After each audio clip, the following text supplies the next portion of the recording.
Hello friends, every country has a national income which can be measured in many ways such as GDP, NDP, GNP and NNP, out of which the method through which economies of all the countries are compared is GDP.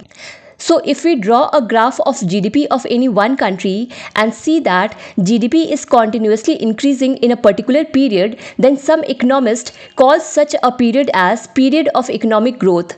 But is it correct to define economic growth in this way? Let us understand this with an example.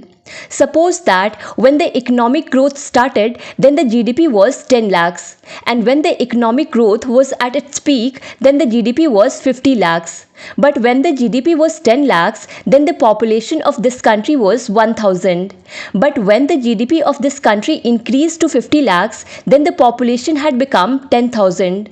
So if we calculate per capita income here, then we will see that in the beginning of this economic growth, per capita income was 1000 rupees. And when GDP was at its peak, then per capita income had decreased to 500 rupees. So we can see that during this period, there was a positive GDP growth. But the faster the GDP grew, the population grew faster than that, due to which the per capita income decreased. So most of the economists believe that if the per capita income decreases despite the increase in GDP, then we cannot call such a period as a period of economic growth at all.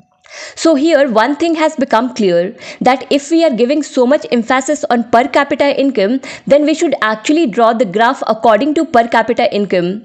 So let's draw a hypothetical graph according to per capita income. So now in this graph, we are seeing a period here where per capita income is continuously increasing. So a period where per capita income is continuously increasing, such a period will be called period of economic growth. And economists also agree with this. Suppose this period of economic growth started in the year 2020 and this period of economic growth was at its peak in the year 2024. But if I share some more information about this country with you and tell you that in the year 2020, total 10% of the population of this country was below poverty line. But by the year 2024, 15% people went below poverty line. Apart from this, in the year 2020, the literacy rate was 45%, which decreased to 30% by the year 2024. So after sharing this information, if I ask you whether this period of economic growth has benefited all the people of our country, then the answer will be no. But the big question is, how can it happen that economic growth is taking place in a country, but in spite of that, the people there are not getting its benefit?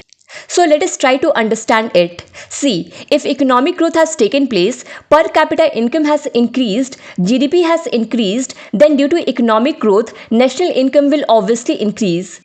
But this income has neither been spent on healthcare nor it has been spent on education. All the money has been spent on defense. So it is obvious that in such a situation, there will be no improvement in the quality of life of the people of our country.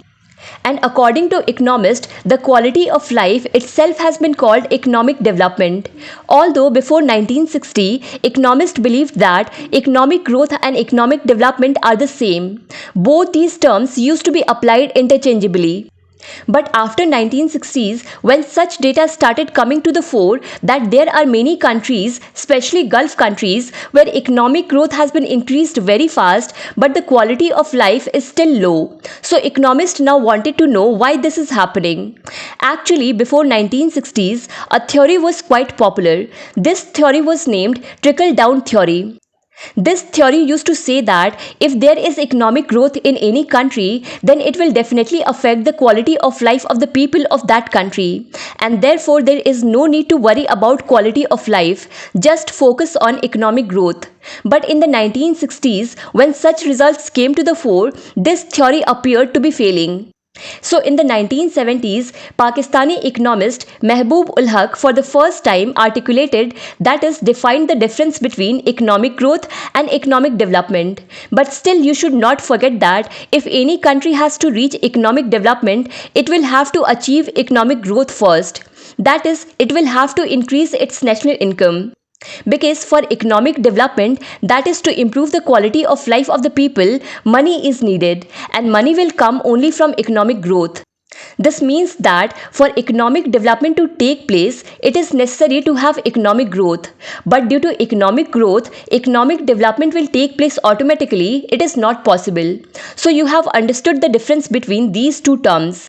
But one thing is still lacking. You can see that economic growth can be measured in many ways.